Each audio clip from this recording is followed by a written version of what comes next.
ভাই বেরিয়ে এসে দেখ, আমি বিয়ে করে বউ এনেছি। ধনকে দেখলু তুই নয়। এ তো হুবহু তোমার মতো দেখতে। দেখো, তুমি আবার ভুল করে ভাইকে নিয়ে ঘরে ঢুকে যেও না কখনো। কোনোদিন যদি আমার চরিত্র খারাপ দেখো, আমাকে মাটি খুঁড়ে পুঁতে দেবে, আমি কিচ্ছু বলবো না। কিন্তু আমি আসল নকল চিনবো কি করে স্বামী? এটাই তফাৎ, ভাই কথা বলতে পারে না আর আমি কথা বলতে পারি। ঠিক আছে, তোমরা দুভাই স্নান করে এসো, আমি খাবার ব্যবস্থা করছি।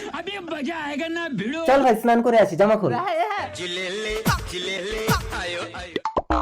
তুমি চলে এসছো স্বামী, তোমার গোগা ভাইটা এখনো স্নান করে আসেনি, ঘর ফাঁকা আছে, তাড়াতাড়ি ভিতরে চলো। ছি ছি ছি রে ননি।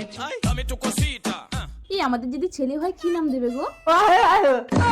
তুমি আমার স্বামী না, তুমি আমার স্বামীর ভাই। যা হয়েছে তাড়াতাড়ি বাইরে যাওয়ার, এইসব কথা আমার স্বামীকে কোনোদিনও বলবে না। ঠিক আছে, কোনোদিন বলবো না। তোমরা তাহলে কিছু ভুল করে ফেলে তাকে এইভাবে চাপা দিয়ে দাও নাকি? কি করবো, সতী সাজতে হবে তো।